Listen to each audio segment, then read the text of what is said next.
Sí, 1, 2. Buenos días, hermanos, ¿cómo están? Gracias a Dios, un gusto verlos y saludarlos en esta mañana de domingo. Estamos pues agradecidos con el Señor por la oportunidad que nos da de venir a este lugar, el lugar en el que el Señor ha definido congregar a su iglesia, Casa de Oración de Uruapan.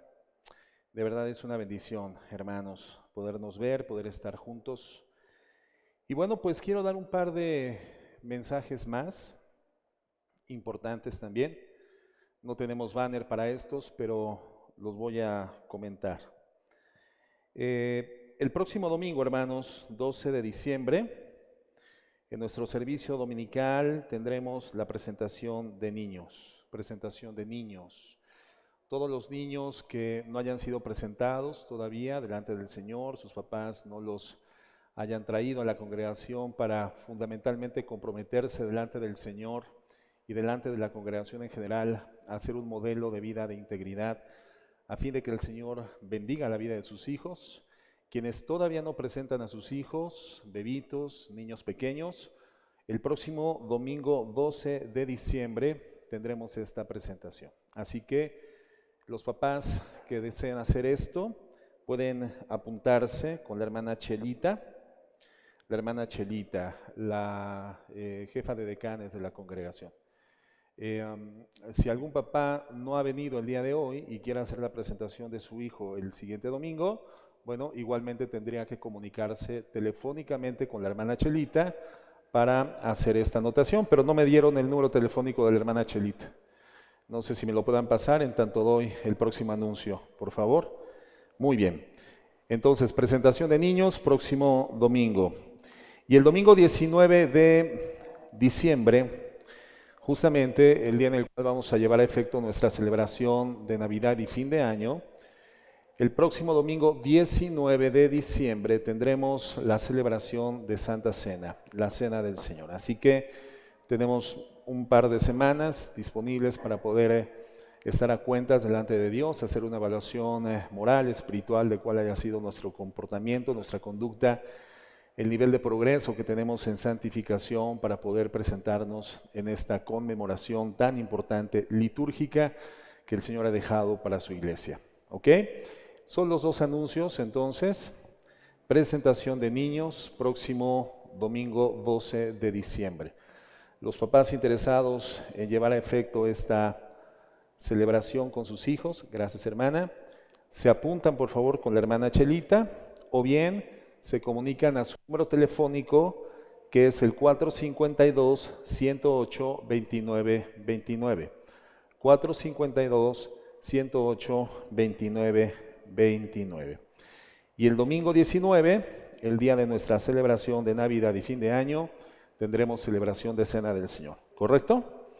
Bueno, ¿alguna persona nos acompañará por primera ocasión en esta mañana? Que nos hiciera favor de levantar su mano ahí en su lugar. El propósito es poderle conocer y darle una especial bienvenida. ¿Alguien que venga por primera vez, hermanos? ¿Pudiera levantar su mano ahí en su lugar? ¿Sí? Mis hermanas que están en la parte de atrás, ¿vienen por primera ocasión o ya habían venido anteriormente? Hay hermanos en la parte de atrás. ¿Es primera vez? Si es primera vez, hermana Chelita, ¿les podría preguntar, por favor? ¿O ya han venido? Ah, muy bien, ya se pusieron de pie. Bueno, pues le damos una cálida bienvenida. Un aplauso de gratitud a nuestro Dios por la oportunidad de conocer a nuestra hermana y de tenerla con nosotros. Gracias a Dios, una bendición grande. Bueno, muy bien, hermanos. La semana pasada, si ustedes recuerdan, terminamos una miniserie con el título Los beneficios de caminar o de vivir en santidad. En esta mañana nos encontramos entonces ya en la condición de poder estudiar el siguiente tema. Este tema lo vamos a desarrollar en 2 sesiones dominicales igualmente y tiene por título La humildad. La humildad y la paz que produce la humildad. La humildad y la paz que produce. Muchas personas que aman pecar creen que se pueden escapar de la justicia de Dios en esta vida, porque o no creen que realmente Dios exista o creen que Dios es un tipo de entidad divina que puede amoldarse a sus debilidades morales humanas. Entonces son personas que piensan que cuando estén ante la presencia del Señor, podrán justificarse en alguna forma con el Señor negociando con una gama de actividades o acciones justas que hayan desarrollado durante su curso en la tierra. Pero el profeta Isaías, en el capítulo 64, verso 6, nos dice lo siguiente: si bien todos nosotros somos como suciedad. ¿A quién se está refiriendo el profeta Isaías? Cuando define el pronombre nosotros, está aludiendo a toda la humanidad de todas las generaciones.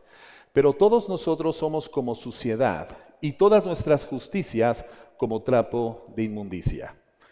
Eso es lo que Dios opina de la acción humana, de la obra humana, que tiene la pretensión de llevar ante el Señor a fin de justificarse para fines morales y para fines espirituales.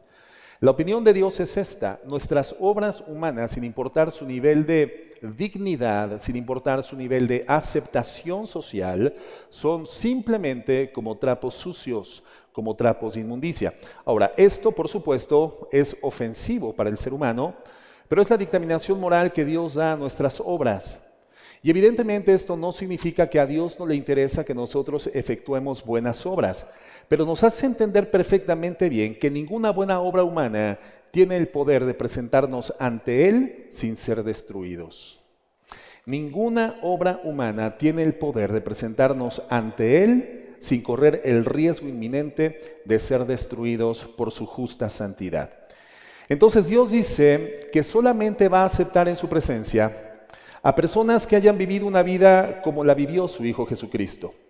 Una vida absolutamente justa, santa y sin la presencia del pecado. Dios solamente va a aceptar delante de su presencia a personas que como Jesucristo hayan vivido una vida justa, santa y sin la presencia del pecado. Ahora, entendemos que esto para nuestra condición humana es absolutamente imposible. Resulta entonces que todos nosotros nos encontramos bajo las consecuencias de este juicio moral de Dios.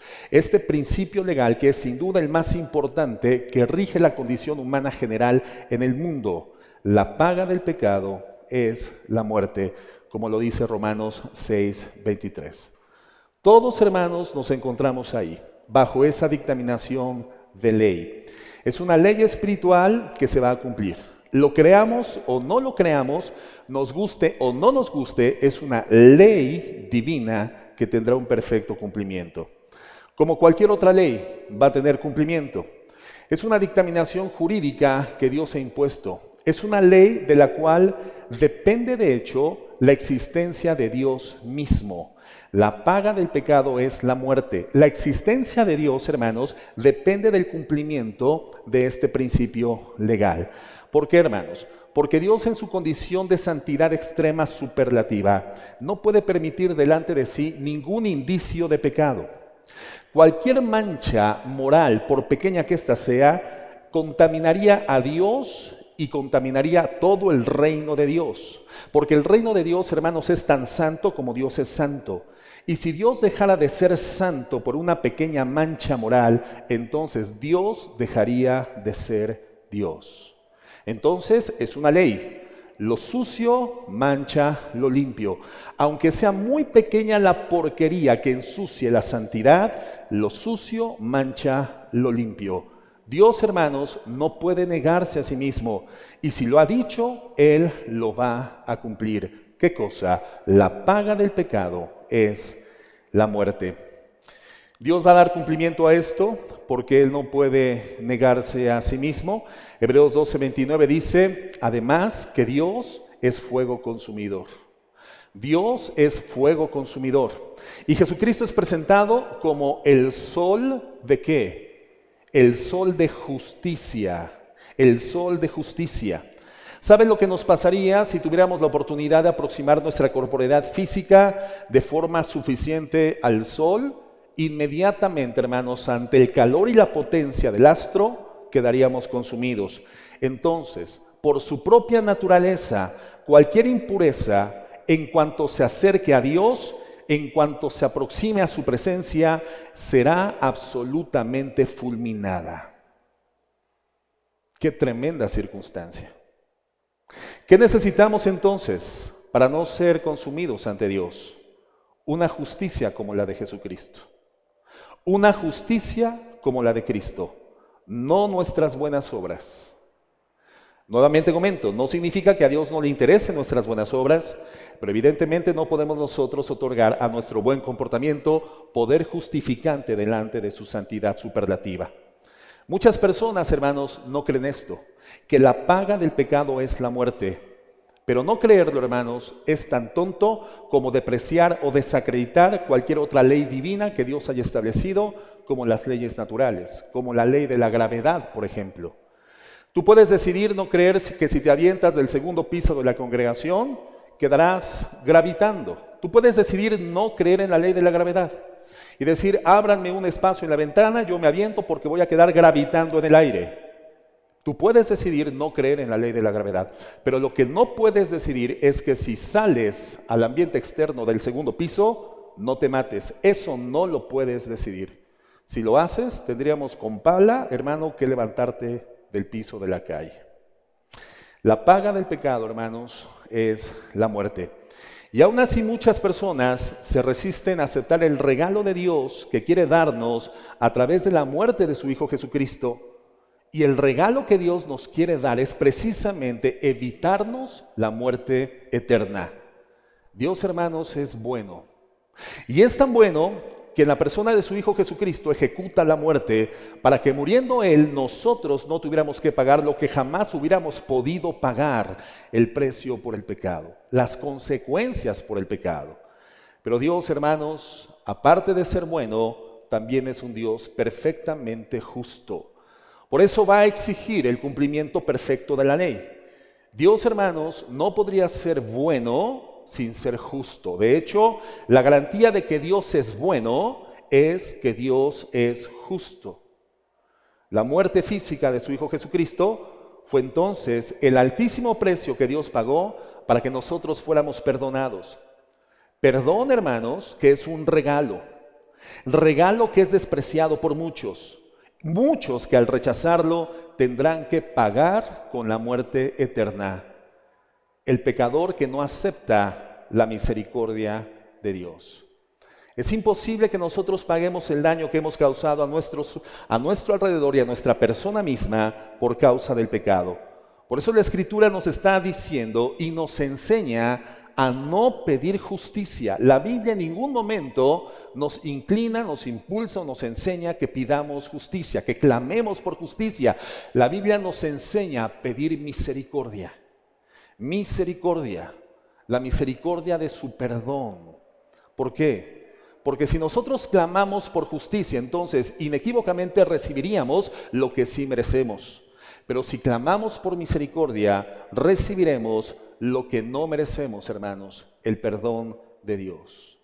Por eso es que lo primero que aprende alguien que reconoce que necesita ser perdonado, como resultado de ser consciente de que no hay nada que él pueda hacer para presentarse con justicia delante de un Dios santo, santo, santo, es decir, alguien que sabe que no se puede justificar con nada bueno que presente delante de Dios, lo primero que aprende esta persona es humildad. Lo primero que aprende una persona que entiende que solo por la gracia del Señor, llevada a efecto a través de los méritos de Cristo en la cruz del Calvario, donde cumple de forma cabal la justicia del Padre, es humildad. Salmo 131, hermanos, del 1 al 3. La humildad y la paz que se deriva de vivir en humildad. Salmo 131, del 1 al 3. Fíjate cómo versa este salmo.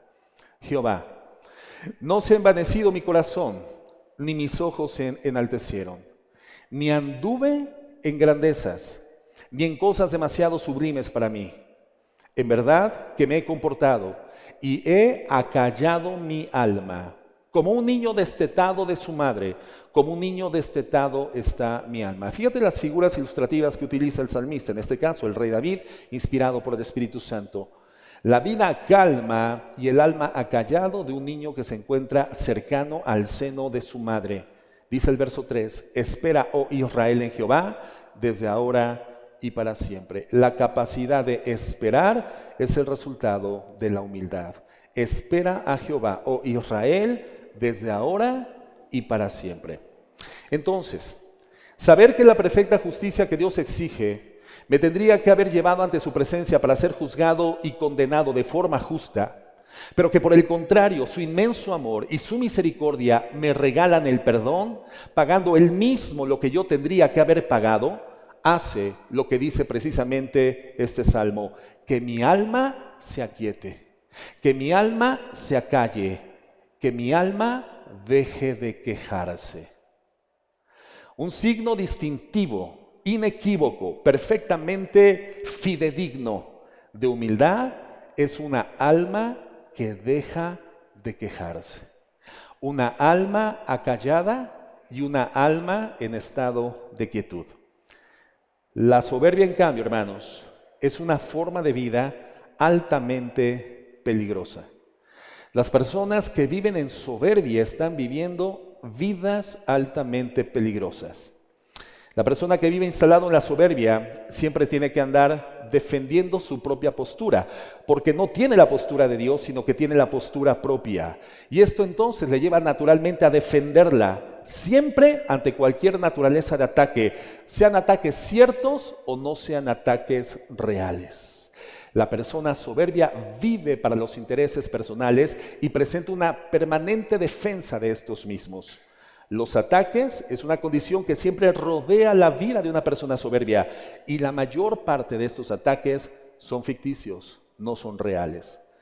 Es por eso que el soberbio es alguien que siempre se encuentra afanando y quejándose de lo que le ocurre, porque es alguien que se encuentra viviendo centrado en sí mismo. Una persona soberbia siempre se queja de las circunstancias que se suscitan en el entorno de su vida, porque él se encuentra centralizado en su propia vida, en sus propios intereses, en su propia persona. Sin embargo, hermanos, vivir en humildad es vivir bajo la seguridad que será Dios y no nosotros quien al final nos va a defender. Y además, saber que nos va a defender y que lo va a hacer cuando Él considere esto oportuno, en su tiempo perfecto. Y por supuesto, vivir así nos da descanso. Vivir de esta forma, en una plena confianza en la soberanía de Dios, llena nuestra vida de confianza. No vivimos afanados. ¿Por qué? Porque no necesitamos defendernos a nosotros mismos. El afán deja de existir en nuestro entorno de vida, deja de emanarse de nuestra condición interna. El alma deja de ser una fuente de afanes cuando entendemos que la defensa de nuestra vida proviene de Dios. Vivimos con el alma quieta, y esto, hermanos, es el resultado de la humildad. Esto nos da un descanso que por supuesto el soberbio no conoce. Si recordamos, por ejemplo, la vida del rey Saúl, encontramos en él a una persona afanada continuamente, una persona agitada y siempre intentando defenderse. ¿De qué? De los supuestos ataques de David. Ataques inexistentes, ataques ficticios. Pero esta consideración de ser una persona atacada continuamente por intereses que no existían en el corazón y en la mente de David, lo llevaron a establecer una defensa de su propia centralidad de vida. Y esta forma de conducta afanada, literalmente paranoica, frente a la tranquilidad de espíritu que representaba la forma de vida y de conducta de David. David, hermano, confiaba en el Señor. ¿Por qué? Porque su vida se encontraba apegada a Dios. Como un niño, lo dice el Salmo, que se encuentra junto al seno de su madre. Y esto es una tranquilidad que procede siempre de un corazón humilde, de un corazón que ha aprendido a estar tranquilo y acallado en la presencia de Dios y confiando en su perfecta soberanía y en sus justos juicios. Por lo tanto, una persona humilde no aspira a aquello que el Señor no le quiera dar. Un corazón humilde no aspira a las cosas que el Señor no le quiere dar, solamente aspira a lo que Dios decide designarle, y punto. Ahí termina la vida del humilde. Cuando comenzamos a encontrar contentamiento y satisfacción con las cosas y solamente con las cosas que Dios quiere darnos. No vamos por más. Trabajamos, pero no nos peleamos con Dios.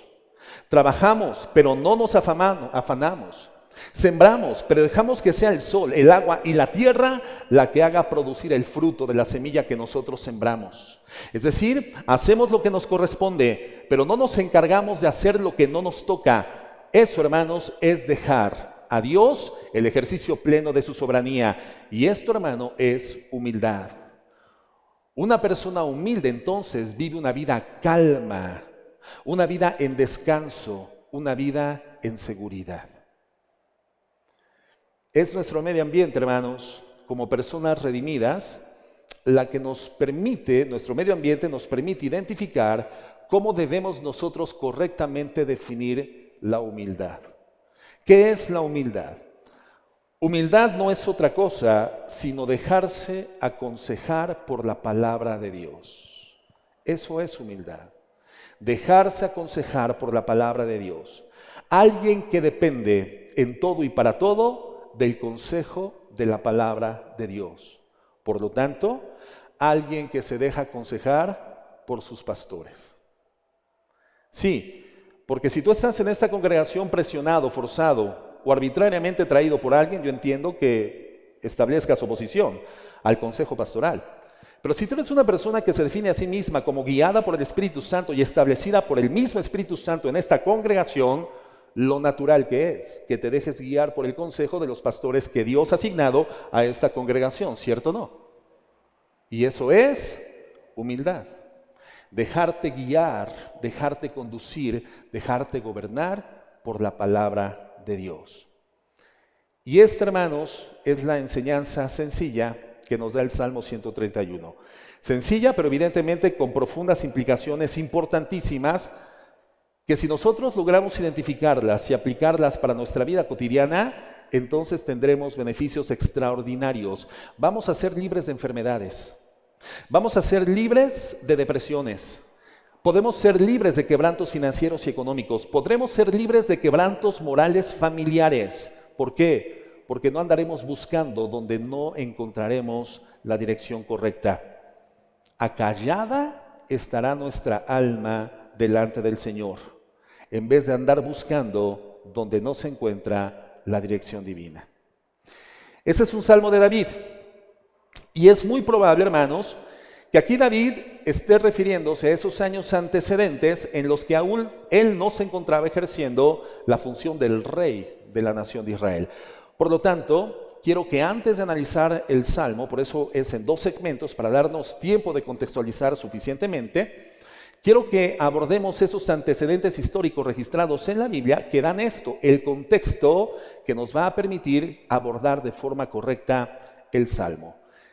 Antes de que David se confiese ante Dios como una persona que está siendo sujeta de múltiples acusaciones, porque esto es el Salmo 131, hermano, es una confesión del estado del alma ante Dios. Y entonces hace esta confesión David. ¿Cuáles eran las acusaciones que estaba experimentando David? Bueno, vamos al contexto. Primera de Samuel 17:8. Primera de Samuel 17:8. La escena es el momento en que David enfrenta al gigante Goliat, ese filisteo que estaba retando representativamente por todo el imperio filisteo a la nación de Israel. Y fíjate lo que dice, Primera de Samuel 17:8. Y yo les pido, hermano, que concentremos nuestra atención y usemos nuestra inteligencia para leer con atención y no desviarnos de la enseñanza, porque si logramos comprender el contexto, la enseñanza va a fluir por el Espíritu Santo de manera natural. ¿Correcto? Bien, dice así, verso 8. Y se paró y dio voces a los escuadrones de Israel diciéndoles, ¿para qué os habéis puesto en orden de batalla? ¿No soy yo el filisteo y vosotros los siervos de Saúl? Escoged entre vosotros un hombre que venga contra mí. ¿Quién está hablando aquí? El gigante Goliat. Si él puede pelear conmigo y me venciere, nosotros seremos vuestros siervos. Y si yo pudiere más que él y lo venciere, vosotros seréis nuestros siervos y nos serviréis. Y añadió el filisteo, hoy yo he desafiado al campamento de Israel, dadme un hombre que pelee conmigo. Fíjate el verso 16. Venía pues aquel filisteo por la mañana y por la tarde, y así lo hizo durante 40 días. Y dijo Isaí a David su hijo. ¿Quién era Isaí? El papá de David, su hijo. Toma ahora para tus hermanos una efa de este grano tostado, y estos 10 panes, y llévalo pronto al campamento de tus hermanos. Y estos 10 quesos de leche los llevarás al jefe de los 1000. Y mira si tus hermanos están buenos, es decir, si se encuentran bien, y toma prendas de ellos. ¿Dónde se encontraban los hermanos? Al frente de batalla, en uno de los campamentos del ejército. Verso 19. Y Saúl y ellos, todos los de Israel, estaban en el valle de Ela, peleando contra los filisteos. Se levantó pues David de mañana, y dejando las ovejas al cuidado de su guarda, se fue con su carga como Isaí le había mandado. Qué importante identificar esta última frase, como su papá le había mandado. Y llegó al campamento cuando el ejército salía en orden de batalla, y daba el grito de combate. Y se pusieron en orden de batalla Israel y los filisteos, ejército frente a ejército. Entonces David dejó su carga en mano del que guardaba el bagaje, y corrió al ejército, y cuando llegó preguntó por sus hermanos si estaban bien. Lo mismo que el padre le había indicado, era justamente lo que él estaba haciendo, preguntando si sus hermanos estaban buenos o si estaban bien. Mientras él hablaba con ellos, he aquí que aquel paladín que se ponía en medio de los campamentos, que se llamaba Goliat, el filisteo de Gad, salió de entre las filas de los filisteos y habló las mismas palabras, y las oyó David. Y todos los varones de Israel que veían a aquel hombre huían de su presencia y tenían gran temor. Y cada uno de los de Israel decía: ¿no habéis visto aquel hombre que ha salido? Él se adelanta para provocar a Israel. Al que le venciere, el rey le enriquecerá con grandes riquezas y le dará su hija, y eximirá de tributos a la casa de su padre en Israel. Entonces habló David a los que estaban junto a él, diciendo: ¿qué harán a los hombres que venciera este filisteo y quitar el oprobio de Israel? Porque ¿quién es este filisteo incircunciso? Esa es la percepción de David sobre la circunstancia. ¿Quién es este filisteo incircunciso para que provoque a los escuadrones del Dios viviente? Y el pueblo le respondió las mismas palabras, diciendo: así se hará al hombre que se le venciere. Y oyéndole hablar, Eliab, su hermano mayor, con aquellos hombres, se encendió en ira contra David. El hermano mayor de David se enojó contra él y le dijo: ¿para qué has descendido acá? ¿Y a quién has dejado aquellas pocas ovejas en el desierto? Yo conozco tu soberbia. Fíjate la acusación. Yo conozco tu soberbia y la malicia de tu corazón, que para ver la batalla has venido. Y David respondió: ¿qué he hecho yo ahora? ¿No es esto mero hablar? Y apartándose de él hacia otros, preguntó de igual manera, y le dio el pueblo la misma respuesta de antes.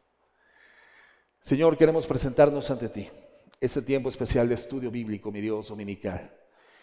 Y estas dos enseñanzas que expondremos guiados por tu Espíritu Santo para poder, Señor, obtener de la Escritura el consejo preciso, que aplicándolo a nuestra vida pueda dar en resultado una vida de humildad, una vida donde nuestra alma se encuentre como el alma del niño destetado junto al seno de su madre, con el alma acallada, en paz, deseando solamente lo que nos has entregado y siendo responsables del justo uso de lo mismo. Señor, bendícenos y enséñanos humildad. En el nombre de Jesús. Amén. Cuando David se presenta en este momento, hermanos, en esta escena, en el frente de batalla, ¿qué estaba haciendo David? Solamente estaba obedeciendo la misión que el padre le había encomendado. Pero ¿qué es lo que él hace el hermano mayor de David en contra de él? Lo acusa, y lo acusa injustamente. Vemos entonces cómo desde muy joven se ve que David se encuentra en el entorno de acusaciones que no corresponden a circunstancias reales. Sin embargo, en este contexto de falsa acusación, es justamente David quien le recuerda al ejército que ellos son los escuadrones del Dios de los ejércitos y que quien comanda la batalla de sus propios escuadrones es el Dios viviente. Entonces, desde muy joven, su propia familia, en este caso su hermano, lo acusa de ser un engreído, con deseos de grandeza, pero en realidad no era así. Otro ejemplo de contexto. ¿Cómo era el corazón de David? Antes de la grandeza que el Señor le iba a presentar. Una grandeza que David jamás buscó, pero tenemos que recordar que David llevó la vida de un grande de parte de Dios. Pero una grandeza que fue dada en el tiempo perfecto por Dios, en su propia mano, jamás adquirida por la metodología humana ni por la inteligencia de David. Primera de Samuel 18:6. Vamos a ver otro contexto. Entonces la primera acusación es una acusación familiar, injusta por supuesto. David no se encontraba en aspiraciones de grandeza. David lo que buscaba era ser simplemente obediente a su padre. Y fíjate lo que dice a continuación. Aconteció que cuando volvían ellos, cuando David volvió de matar al filisteo, salieron las mujeres de todas las ciudades de Israel cantando y danzando para recibir al rey Saúl con panderos, con cánticos de alegría y con instrumentos de música. Pero fíjate lo que cantaban estas mujeres, que danzaban y decían: Saúl hirió a sus 1000 y David a sus 10,000. ¿Qué pasó con Saúl? Se enojó. Poquito, no, en gran manera. Y le desagradó este dicho y dijo: a David dieron 10,000 y a mí 1000. No le falta más que el reino. ¿Qué es lo que vemos en acción en el corazón del rey Saúl? Celos, envidias.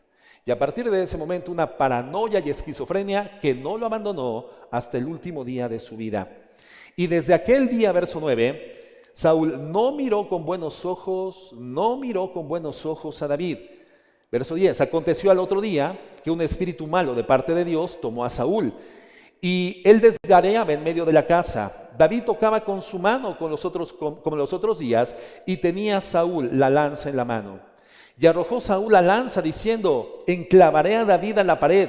Pero David lo evadió 2 veces. Mas Saúl estaba temeroso de David, por cuanto Jehová estaba con él y se había apartado de Saúl. Por lo cual Saúl lo alejó de sí y le hizo jefe de 1000 y salía y entraba delante del pueblo.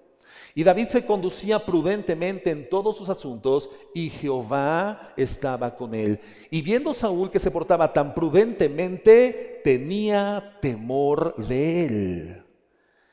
¿Recuerdas el principio espiritual que hemos estudiado a lo largo del tiempo, hermano? ¿Por qué los malos odian a los buenos? Porque son buenos, simplemente. Porque la bondad del bueno deja al descubierto la maldad del malo. Porque la forma de vida de una persona buena es una vida luminosa que deja al descubierto la maldad que el malo practica en la impunidad que le otorga la oscuridad. Y eso era justamente lo que estaba sucediendo en el caso de David y de Saúl. Mas todo Israel y Judá amaba a David porque él salía y entraba delante de ellos.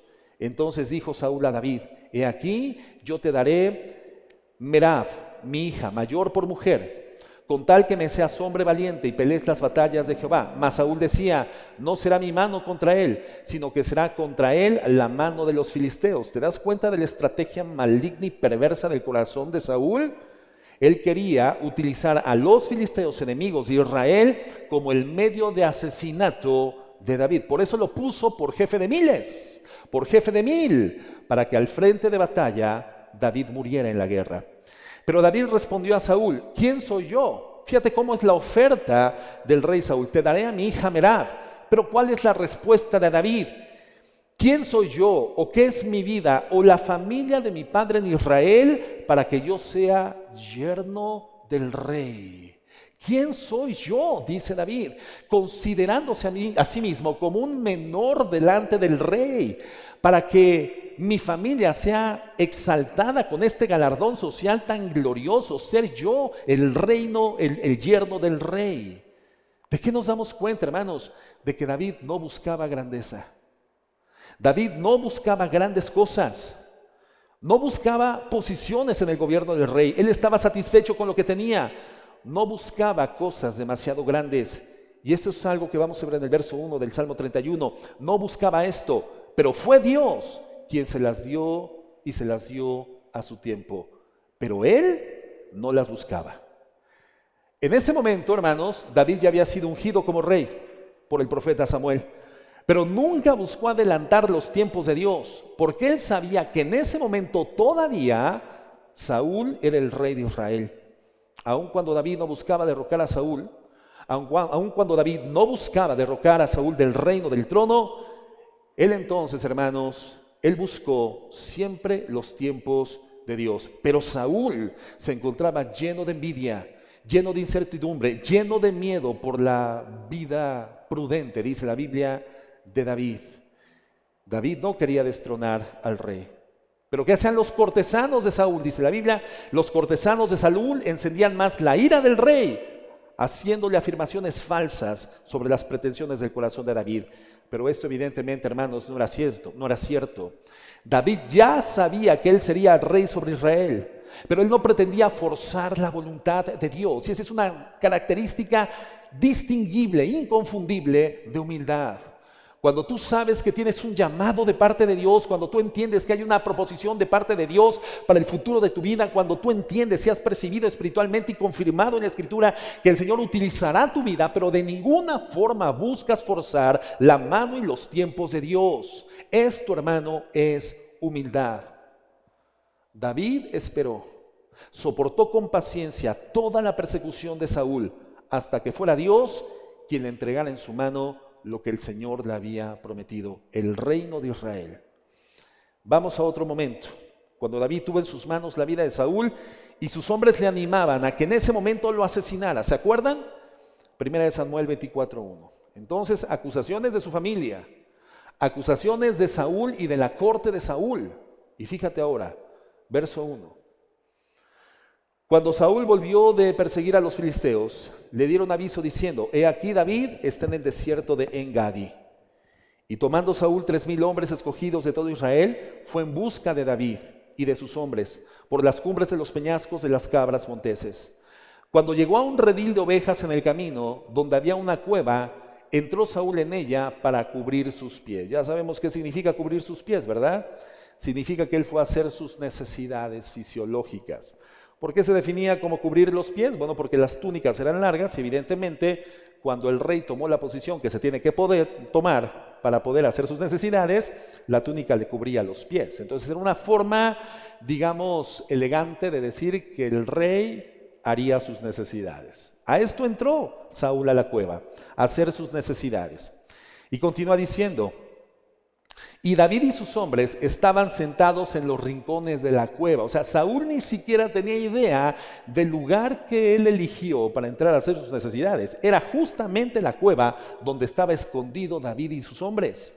Entonces los hombres de David le dijeron: he aquí el día de que te dijo Jehová, he aquí que te entregó a tu enemigo en tu mano, y harás con él como te pareciere. Y se levantó David y calladamente cortó la orilla del manto de Saúl. Después de esto se turbó el corazón de David porque había cortado la orilla del manto de Saúl. Y dijo a sus hombres: Jehová me guarde de hacer tal cosa contra mi señor, el ungido de Jehová. ¿Cómo consideraba David, hermano, a su enemigo más acérrimo, al hombre que buscaba su vida, al hombre que literalmente quería eliminarlo de la faz de la tierra? Lo continuaba considerando como el ungido de Dios, el rey de Israel. Dios me libre de que yo extienda mi mano contra él, porque él es el ungido de Jehová. Así reprimió David a sus hombres con palabras y no les permitió que se levantasen contra Saúl, y Saúl, saliendo de la cueva, siguió su camino. Entonces, hermanos, vemos que David no buscaba cosas grandes. Eso es una manifestación de humildad. Una persona humilde no busca las cosas grandes. Una manifestación de humildad es que no buscas la venganza por tu propia mano. Dejas que Dios descargue su ira santa sobre tus enemigos. Dios es el vengador de la persona con un corazón humilde. No defiende su causa, no levanta bandera por su persona, no establece estrategias y metodologías que resguarden sus intereses personales, no busca mantener el estatus público o social, no busca la grandeza. Una persona humilde no busca, no promueve cosas grandes para sí. Y es justamente lo que nos dice Pablo en Romanos 12:17. ¿Qué nos dice Pablo? Dice así: no paguéis a nadie mal por mal. Procurad lo bueno delante de todos los hombres. Si es posible, en cuanto dependa de vosotros, y hemos estudiado esta frase, No significa hasta que la paciencia te alcance, significa que hasta que tu vida tenga el último hálito de existencia, en cuanto dependa de ti, mientras mantengas conciencia intelectiva sobre tus actos, sobre tus pensamientos, palabras y acciones, mientras tengas responsabilidad de tu vida consciente, mantente en paz delante de todos los hombres. No te vengues tú mismo, amado mío, deja lugar a qué cosa, hermano, a la ira de Dios, porque escrito está, mía es la venganza, yo daré el pago. Si te das cuenta, en este contexto, la ira de Dios es mencionada como una ira santa, es la ira santa de Dios. ¿Qué significa la ira santa de Dios? Que la ira santa de Dios no es como nuestra ira. Nuestra ira humana, hermanos, se encuentra siempre contaminada, siempre manchada por el pecado. De hecho, esa es la ira de Dios, hermanos, la manifestación de su justicia a su tiempo. Así podemos definir la ira de Dios. La ira santa de Dios es la manifestación de su justicia a su tiempo. A su tiempo. O sea, después de haber dado mucha misericordia, extendido longánimemente la oportunidad de arrepentimiento a favor de las personas que se arrepienten. Pero quienes no se arrepienten, después de que Dios lleva al límite final su longanimidad, su larga paciencia, a su tiempo Dios ejecuta la justicia. ¿Cuántas veces, hermano? Siempre que no haya arrepentimiento. Siempre. Pero la persona humilde jamás cobra una cuenta para sí mismo por su propia mano. Él espera en la santa ira de Dios. Y entender esto, hermanos, y practicarlo, dejar las cosas a la ira de Dios, no es otra cosa sino humildad. ¿Por qué? Porque nos lleva a reconocer quién es Dios, quiénes somos nosotros, y esta humildad, ¿qué es lo que genera en nuestras vidas? Genera descanso, seguridad y paz. Quiere decir que encontramos entonces sensores claramente y eficazmente distinguibles de las personas humildes.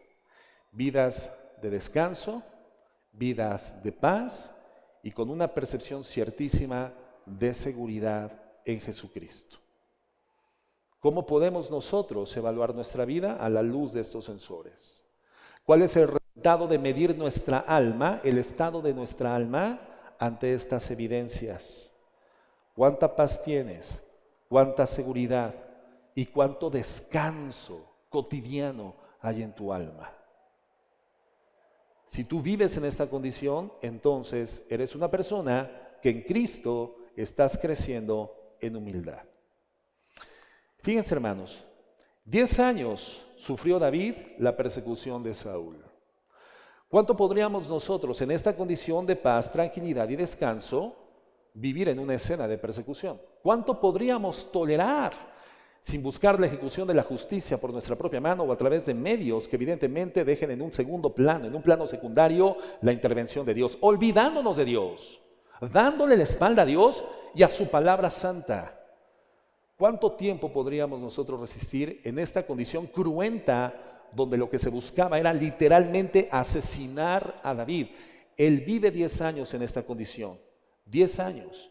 Incluso, hermano, después de la muerte de Saúl, tuvieron que pasar 7 años y medio para que David ejerciera el gobierno sobre todo el reino de Israel, sobre todas las tribus de Israel. Todo lo que nos muestra esto hasta aquí es que David, hermanos, como lo dice el versículo 1 del Salmo 131, número 1, David no se había envanecido. 2, no se enaltecieron sus ojos. 3, no buscó grandezas. 4, no andaba en cosas sublimes. Y ahorita vamos a ver qué significa esto. No andaba ni buscaba las cosas sublimes. Queda claro entonces cómo era el carácter de David. Él esperaba en Dios y tuvo paciencia para que fuera Dios quien le diese definitivamente lo que le había prometido. ¿Tú has recibido en la palabra del Señor promesas?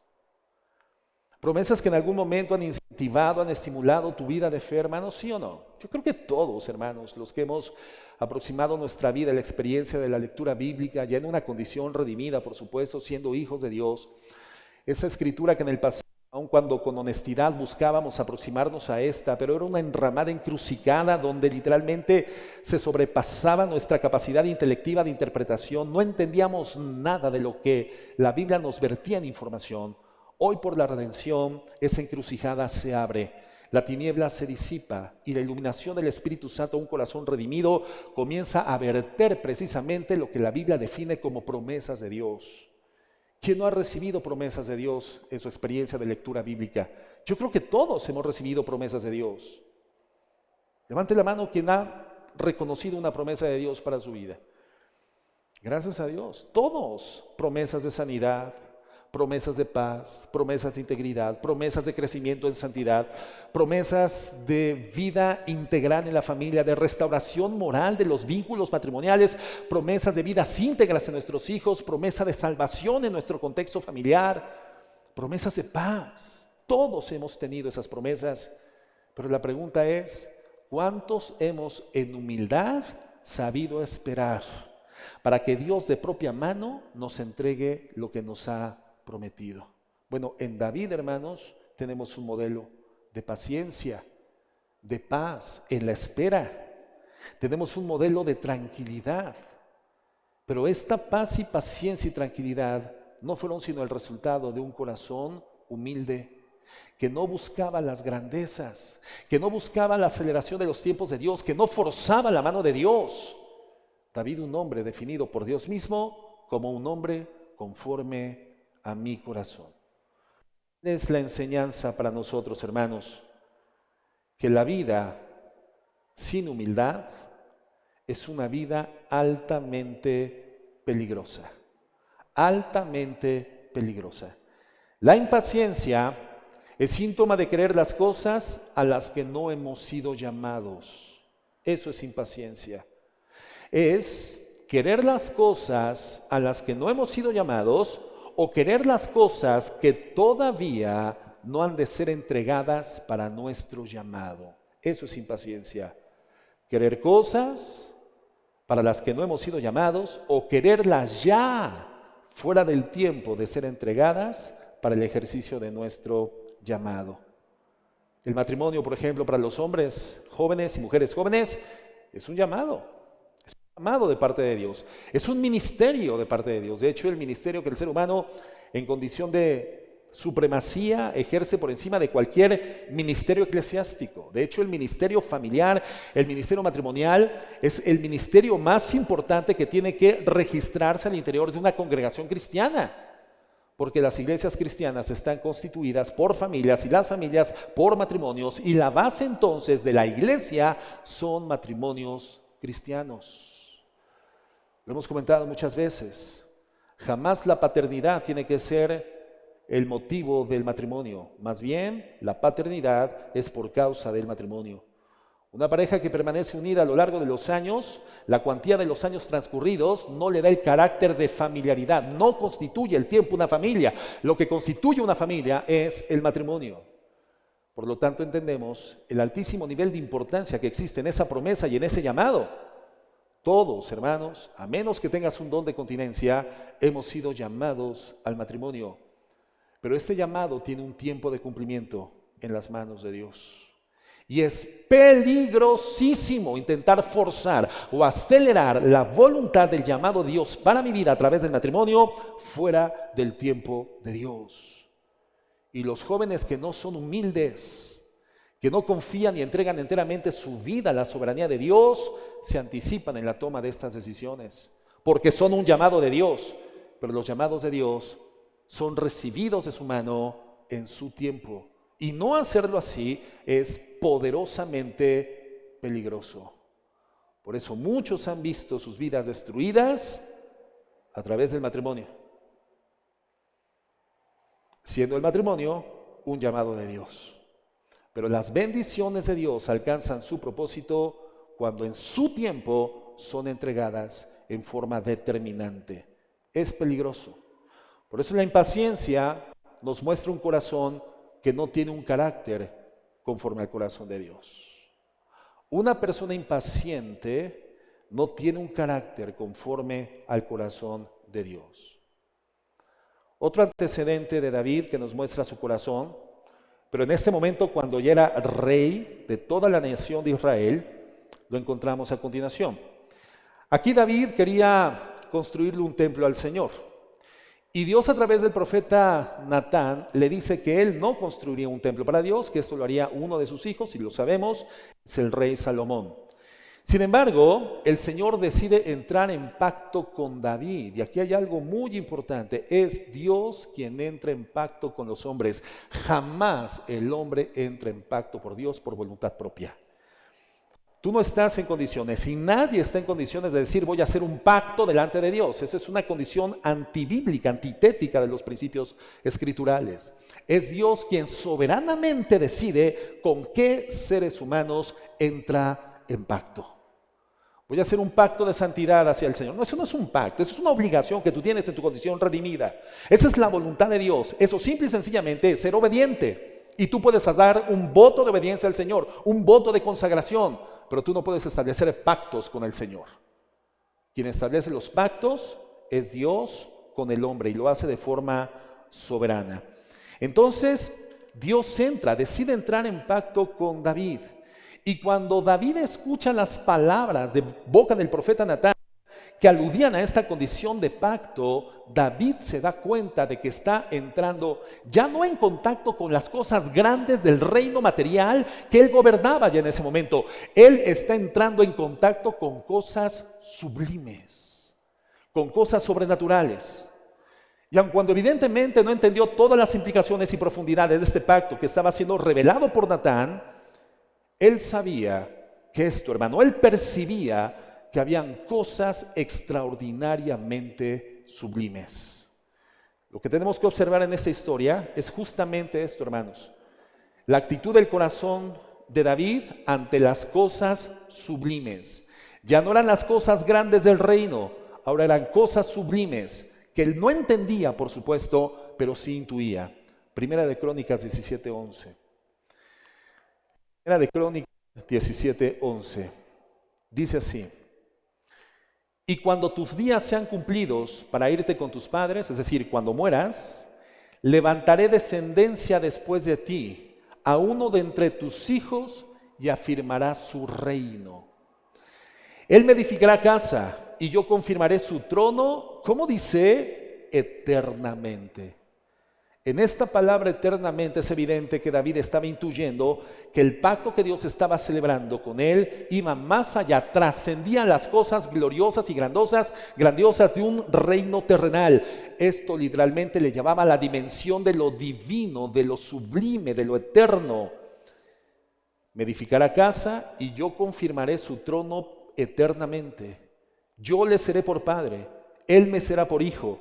Y no quitaré de él mi misericordia como la quité de aquel que fue antes de ti, es decir, de Saúl, sino que lo confirmaré en mi casa y en mi reino eternamente, y su trono será firme para siempre. Estoy seguro que David no entendía plenamente estas implicaciones, pero él sabía, él intuía que la promesa a través de su genealogía humana apuntaba hacia el Mesías rey, hermanos. Cosas sublimes. Un pacto eterno que Dios hace con David, con la casa de David. Cosas sublimes. Verso 15. Conforme a todas estas palabras y conforme a toda esta visión, así habló Natán a David. Y entró el rey David y estuvo delante de Jehová, y dijo Jehová a Dios: ¿quién soy yo? Fíjate lo que le dice: ¿quién soy yo? Las mismas palabras que para las cosas grandes del reino humano David profiere a Saúl. Ahora, para estas cosas sublimes, se las dirige a Dios. ¿Quién soy yo? ¿Y cuál es mi casa para que me hayas traído a este lugar? Es decir, a este reino humano, a estas cosas grandes.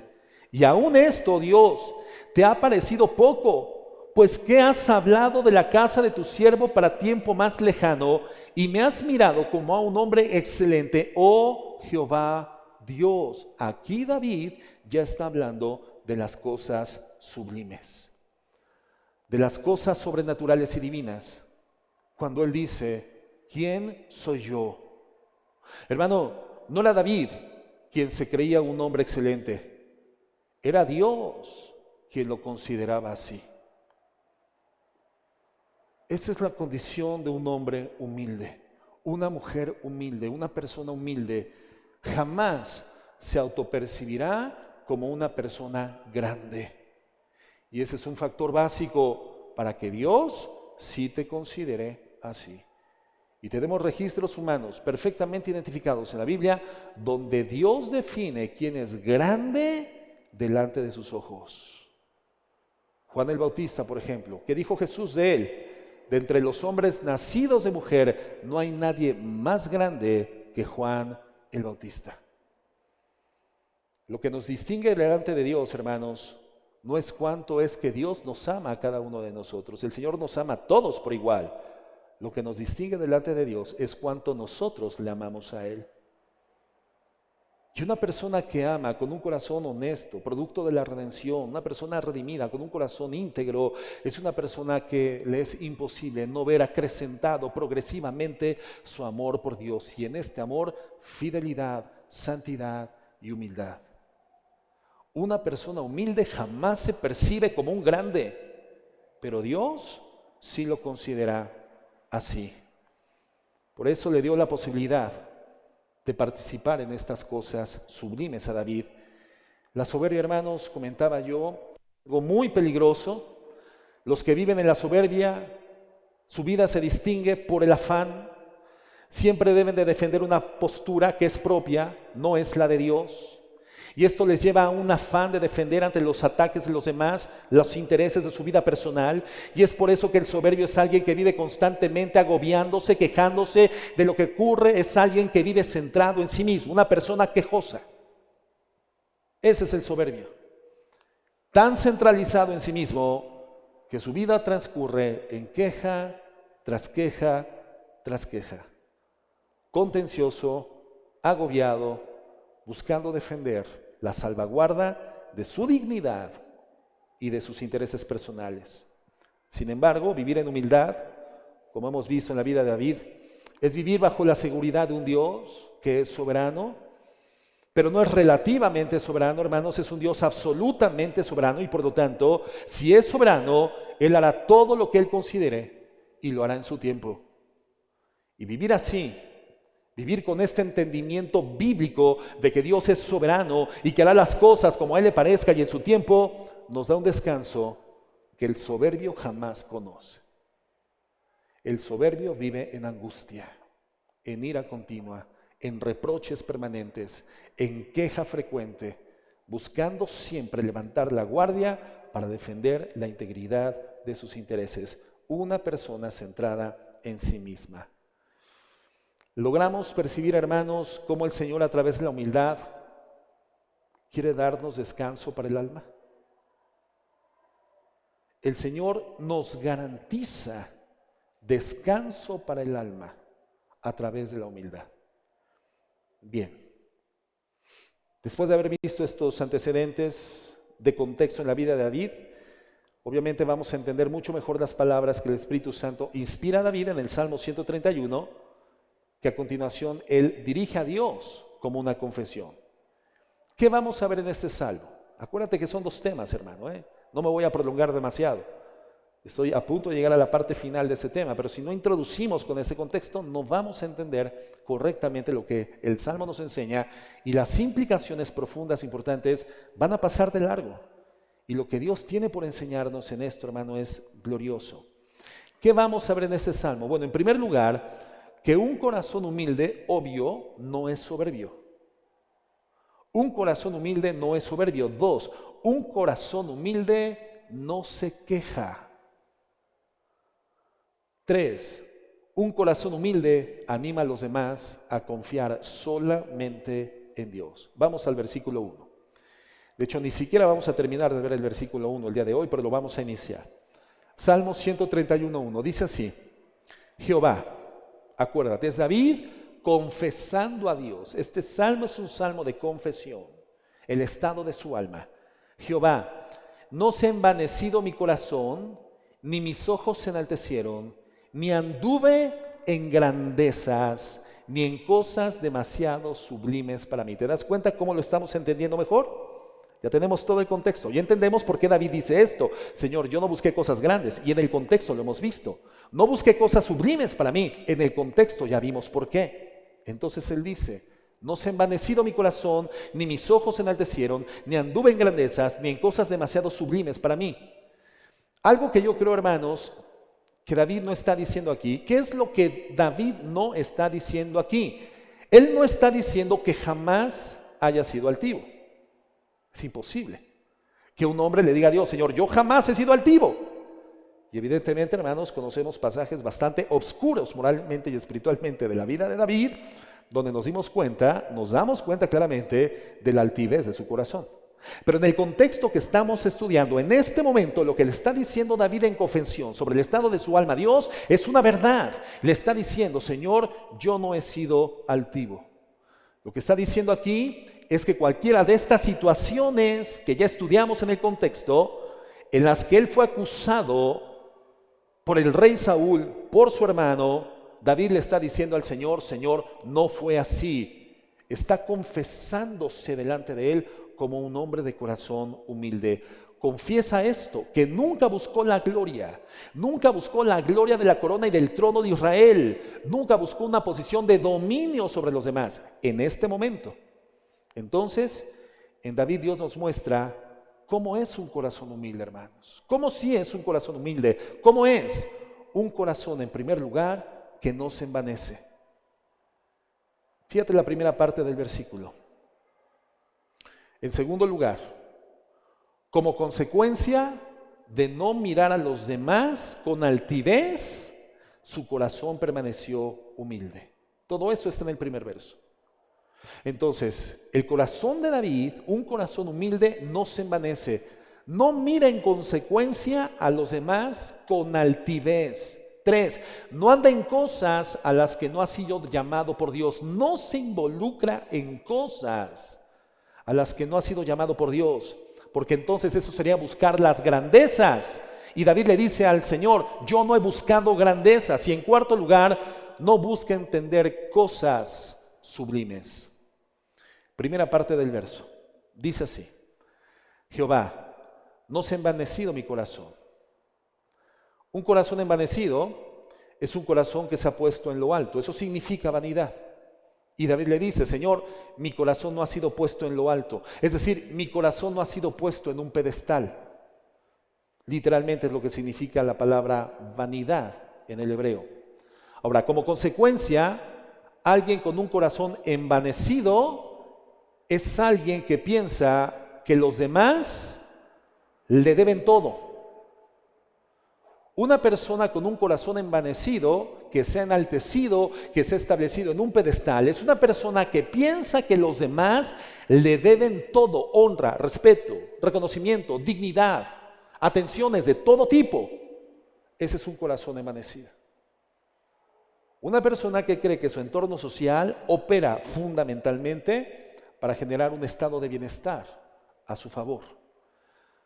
¿Por qué se llega a esta conclusión? Bueno, porque ese corazón ha ocupado el lugar que le corresponde a Dios. Y es a Dios a quien le debemos todo. Por eso un corazón enaltecido es un corazón que se ha establecido en el lugar que le corresponde a Dios y llega torpemente a la conclusión de que todos le debemos todo. Y al único ser en el universo al que le debemos todo es a Dios.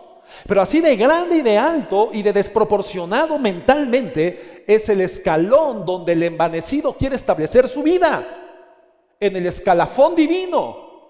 Y por lo tonto busca que todos le sirvan. Ve a los demás no como oportunidades gloriosas de parte del Señor para poner su vida en servidumbre de los demás. ¿Y qué dijo Jesucristo? Entre los gobernantes de las naciones es así, los gobernantes se enseñorean de las personas que están bajo su autoridad, pero entre ustedes no será así. El que quiera ser el primero, ¿qué tiene que ser? El servidor de todos. Pero el corazón envanecido no. El corazón envanecido se establece en el escalafón divino y concluye torpemente que todos le deben todo.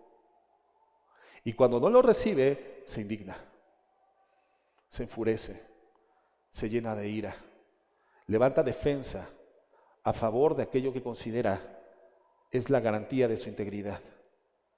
Es un corazón afanado, es un corazón continuamente angustiado, el corazón soberbio. Hay que tener mucho cuidado entonces, porque tal vez alguno de nosotros, sin darnos cuenta, o sí, en ese momento podemos estar sentados en ese trono que solamente le corresponde a Dios. Por eso cuando esto ocurre, esa persona no solamente cree que es alguien a quien todo el mundo le debe algo, sino que incluso piensa que Dios es su deudor. Pero lo cree obviamente de manera piadosa. Piadosamente llega a la torpe conclusión que hasta Dios es su deudor. Ahora, ¿te imaginas a Dios siendo deudor de alguien? El Dios del cielo y de la tierra, el dueño del oro y de la plata, aquel bajo cuyo dominio y soberanía se dirimen todas las cosas de la tierra, del universo entero, el creador de las Pléyades, las galaxias, los agujeros negros, aquel en quien no existe descenso de potencia, ni de autoridad, ni de soberanía, aquel que es la fuente de la vida, la fuente del poder, la fuente de la luz, debiéndole algo a alguien. Hermano, ¿has llegado a esa conclusión de que Dios es tu deudor?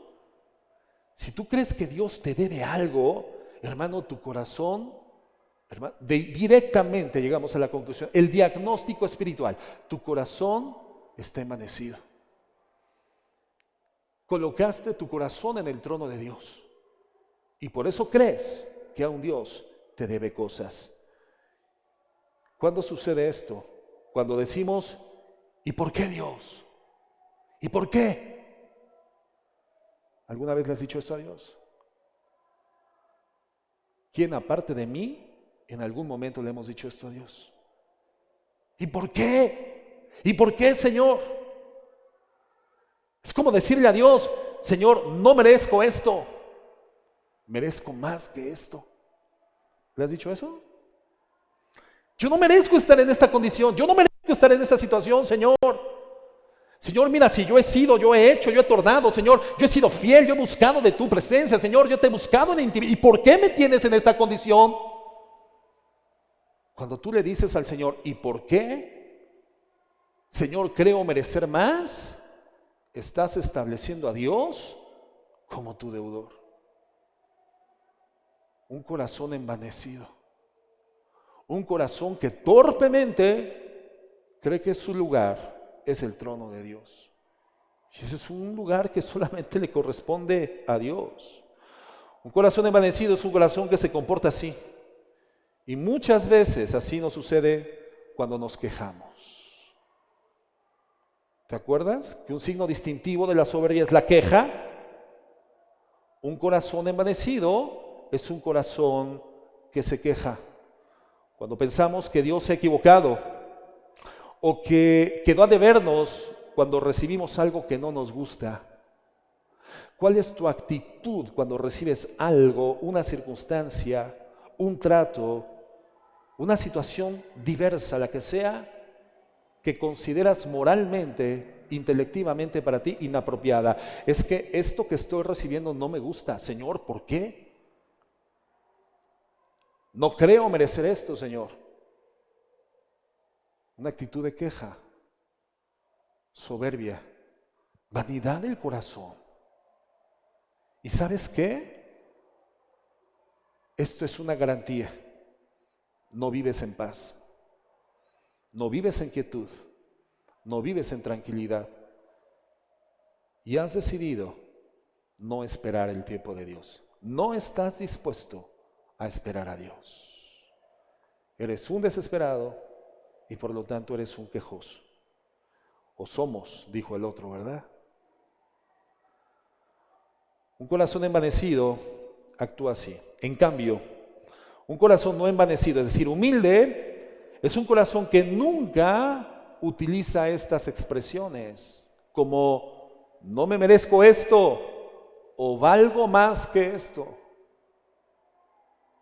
Un corazón humilde jamás ha erradicado, ha eliminado, ha suprimido de su vocabulario, de su lenguaje, de su léxico, hermanos, este tipo de expresiones. No me merezco esto, o valgo más que esto que estoy viviendo. Cuidado, porque podemos estar con un corazón así, buscando el reconocimiento de los demás en cualquier cosa que hacemos o en cualquier cosa que deseamos hacer. Hay cosas que deseas hacer y no estás haciendo en ese momento, circunstancia por la cual tu corazón se ha convertido en un corazón quejoso delante de Dios. ¿Alguna vez has, dentro de tus pensamientos, llegado a la conclusión, es que no me reconocen aquello que yo creo que deberían de reconocer en mí? No reconocen que soy capaz para hacer estas cosas que no estoy haciendo. En vez de estar buscando la gloria de Dios, la gloria que solamente le corresponde a Dios. Las consecuencias de tener un corazón así, un corazón puesto en lo alto, elevado, que es lo que estamos viendo en la primera parte de ese versículo, o sea, en la posición que le corresponde solamente a Dios, se percibe incluso en la forma de ver con tus ojos antes de hablar. La vanidad, el endiosamiento de ti mismo, la ausencia de humildad en tu corazón, el estar sentado en el trono de Dios, se percibe antes de hablar en la forma en la que miras o miramos con nuestros ojos, hermanos. Por eso David, después de decir que no se ha envanecido su corazón, en la segunda parte del versículo 1 dice: ni mis ojos, Señor, se enaltecieron, ni mis ojos se enaltecieron. Alguien, hermano, que no esté envanecido es alguien que no ve a los demás de arriba hacia abajo o por encima del hombro, como decimos en México, ¿no? Una persona con un corazón humilde jamás ve a las personas por encima del hombro. Por eso, cuando alguien es humilde y está firme en su relación con el Señor, su manera de mirar no ofende a nadie, no agrede a nadie, no hiere con sus ojos. Pero un corazón que se ha colocado en el lugar que solamente le corresponde a Dios, esa es una persona que mira a los demás con desprecio, hiere con su forma de mirar. Y atención, porque los ojos altivos forman parte de las 7 cosas, hermanos, que Dios aborrece. Fíjate lo que dice Proverbios 6:16. Proverbios 6:16. 6 cosas aborrece Jehová, y aún 7 abomina su alma: los ojos altivos, la lengua mentirosa, las manos derramadoras de sangre inocente, el pensamiento, el corazón que maquina pensamientos inicuos, los pies presurosos para correr al mal, y el testigo falso que habla mentiras, y el que siembra discordia entre hermanos. ¿Se dan cuenta, hermanos, a qué está equiparando el Señor los ojos altivos? Al asesinato. Quiere decir que con nuestra mirada altiva podemos herir la mente, herir el corazón, herir el alma de una persona. El Señor equipara los ojos altivos con el homicidio. Entonces, mirar con los ojos altivos es lo que David le dice al Señor que él no hizo. Y en esa situación de la que estamos hablando, David no mintió.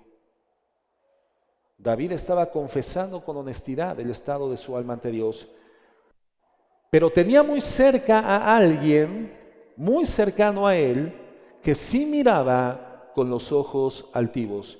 ¿Se acuerdan de su esposa? ¿Cómo se llamaba la esposa de David, la hija del rey Saúl? Mical. Cuando David llega a Jerusalén con el arca del pacto, segunda de Samuel 6:14, fíjate lo que dice. Llega David, años habían pasado, transcurridos, el arca del pacto, primero en cautiverio, bueno, no en cautiverio, pero con los filisteos. Después en la casa de una familia de Israel. Y después de muchos años, finalmente David retorna a Jerusalén con el arca del pacto que representaba en sí misma la presencia manifiesta de Dios, la bendición de Dios, el respaldo de Dios, la victoria divina a favor de su pueblo. Y dice así: y David danzaba con toda su fuerza delante de Jehová. ¿Delante de quién, hermanos?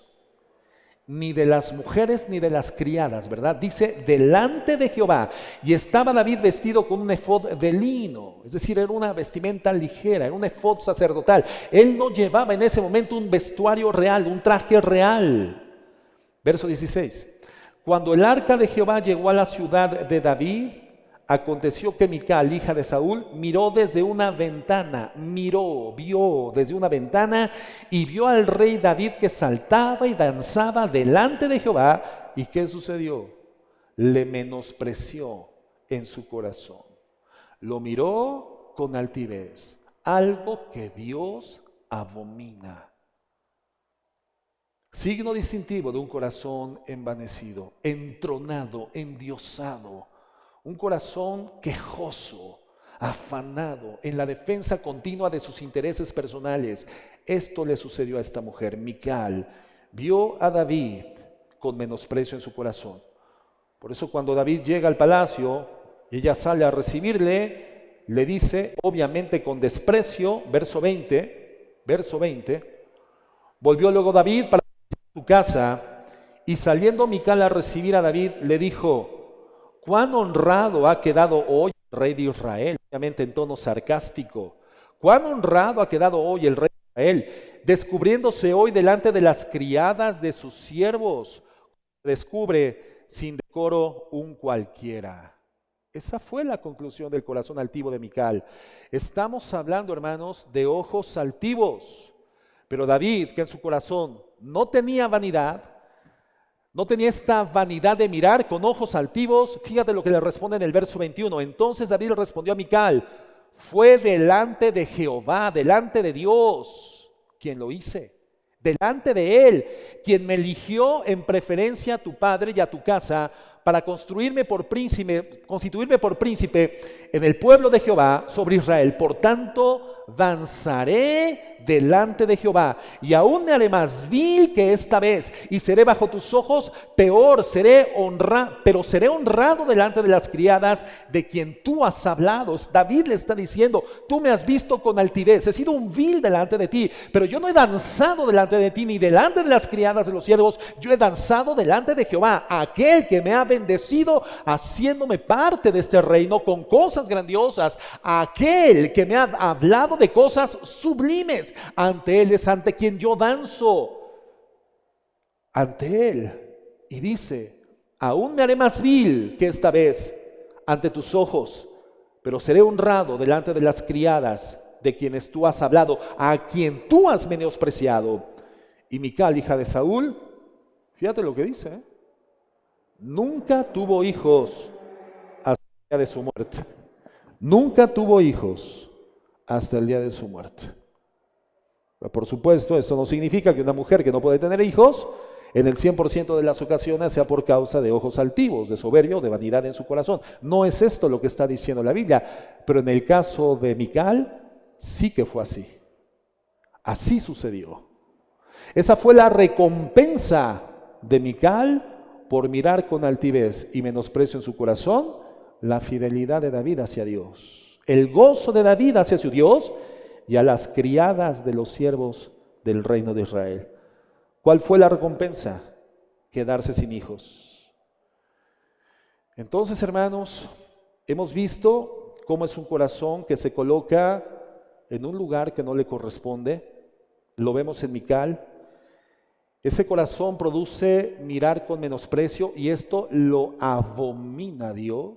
Y si no hay arrepentimiento en el corazón envanecido, es imposible que no derive en consecuencia un justo juicio de Dios, porque Dios abomina los ojos altivos. Y Dios es un Dios bueno, pero también es un Dios justo. Y sus principios se cumplen porque son leyes impuestas por Él, nos gusten o no, las creamos o no. Pero también un corazón así termina buscando cosas que no le corresponden. Tercera parte del versículo 1 dice, en la parte final, ni anduve en grandezas. Pero esto lo vamos a ver, si Dios lo permite, la siguiente semana. Creo que la información con la que Dios nos ha permitido introducir este estudio de 2 partes es suficiente para que meditemos a lo largo de la semana. Esta información introductoria, hermanos, es material espiritual abundante que tendría que capturar con diligencia y honestidad nuestra atención, llevarnos a la autorreflexión. Las implicaciones de la vanidad, hermanos, son terribles. Las implicaciones de la vanidad son terribles. Es peligrosísimo vivir con un corazón envanecido. Es peligrosísimo vivir instalados en la soberbia. Pero las implicaciones de la humildad son gloriosas. La paz, la calma, la tranquilidad, el gozo, la paciencia, la recepción de las promesas de Dios de su mano propia en los tiempos perfectos y en forma determinante. ¿Cómo podemos distinguir el estado de nuestro corazón? Si nuestro corazón está entronizado en la vanidad, está entronizado en un lugar que no le corresponde, o nuestro corazón es un corazón humilde, observa tu conducta. Evalúa concienzudamente tu manera de hablar. ¿Cómo evalúas el estado de circunstancias en el que actualmente te encuentras? Y si no son circunstancias favorables, son cosas que no desearías estar viviendo, ¿cuál es tu forma de expresarte ante tu circunstancia? ¿Cuál es la forma de dirigirte hacia Dios? ¿Cuáles son los pensamientos? La naturaleza de los pensamientos que se dirimen en tu mente, aun cuando no los lleves por la boca. El Señor conoce nuestros más íntimos pensamientos, aun antes de que la palabra se encuentre en nuestra boca. ¿Crees que no estás en el lugar que mereces? ¿Crees que mereces más? Tu actitud es de continua queja, insatisfacción, y por lo tanto buscas tus propios medios. La palabra ha quedado en un plano secundario, le has dado la espalda enteramente a la palabra de Dios, porque estás buscando los mecanismos que garanticen la recepción de aquello que consideras es pertinente y es justo para tu vida. Entonces estás en un grave problema de soberbia. Tu vida es la vida de un quejoso continuo. Vives permanentemente indignado ante las personas y ante las circunstancias porque crees que todos te debemos todo. No vives en paz. Estás en intranquilidad continua. Y el Señor te dice, arrepiéntete hoy de esa lamentable condición. Pero si tienes paz, a pesar de la adversidad de las circunstancias, encuentras en la adversidad oportunidades extraordinarias que aperturan el camino al crecimiento espiritual, a la fortaleza y al ejercicio de la paciencia en tu vida interna. Te gozas en la adversidad, confías en la soberanía de Dios. Confías en las promesas de Dios a pesar de que las circunstancias de tu entorno medioambientalmente sean contrarias a las promesas de Dios. Pero tú permaneces confiado en ellas, porque conoces que la soberanía de Dios las entregará en su tiempo determinantemente en tus manos. Te gozas en la esperanza. Tienes paz en la tribulación. Tu boca ha suprimido la queja. La gratitud es la constante de tu lenguaje, sobre todo hacia Dios. Entonces, hermano, tu corazón es humilde y vives en paz, vives en quietud, vives en gozo y con una gratitud permanente hacia Dios. ¿Cuál es el estado de nuestro corazón? Reflexionemos en estos principios, hermanos, a lo largo de esta semana. Un corazón que no se envanece. Un corazón que no busca cosas grandes. Un corazón que no busca las cosas sublimes. Un corazón humilde. Vamos a orar.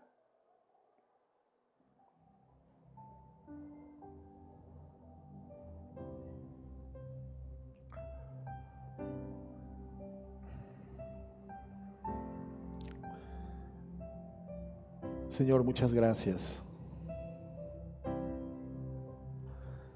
Gracias por tu bendita palabra. Gracias por recordarnos a cada momento por tu Espíritu Santo en la gloria de tu palabra, que por muy ofensivo que sea para nuestra alma humana, nuestras obras justas delante de ti son trapos de suciedad. Gracias por recordarnos que tú solamente aceptarás en tu presencia personas que hayan vivido la clase de vida de tu Hijo Jesucristo. Vidas puras, justas y sin pecado. Gracias por hacernos permanentemente conscientes de la imposibilidad de esta condición moral ante ti. Y entonces llevarnos a la verdad, Señor, de que necesitamos a Jesucristo. Sin Él estamos consumidos por tu justa justicia. En Él somos los beneficiarios de tu bondad y de tu amor. Y entonces, cuando hemos comprendido tu bondad, que la muerte física de tu Hijo Jesucristo fue el precio altísimo que pagaste por nosotros para ser perdonados. Y ese es un regalo que no podemos despreciar, porque es imposible que encontremos en nosotros mismos algo que nos permita recibir justificación de ti. Gracias por llevarnos a aprender, Señor, reconociendo esta verdad. El hecho de que no podemos presentarte nada como justo ante ti, un Dios santo, santo, santo. Saber que no podemos justificarnos a nosotros mismos, pero que hemos sido justificados por Jesús, nos lleva a vivir en humildad.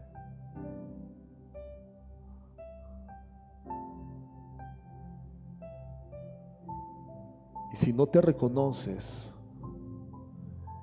en esta conciencia, hermano, pídele perdón a Dios.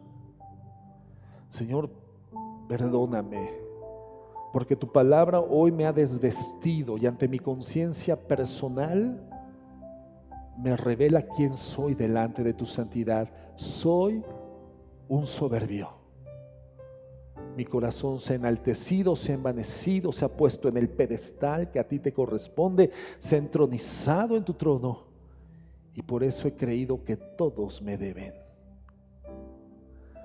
Por eso mi queja es constante, por eso mi insatisfacción es permanente, por eso no conozco el contentamiento ni la paz, por eso busco medios y formas continuas de encontrar algo que solo proviene de ti a través de la redención y la humildad, y mi resultado es una crisis moral, una crisis del alma cada vez más profunda y más aguda. Estoy viviendo, Señor, las consecuencias de mi corazón envanecido y te pido perdón.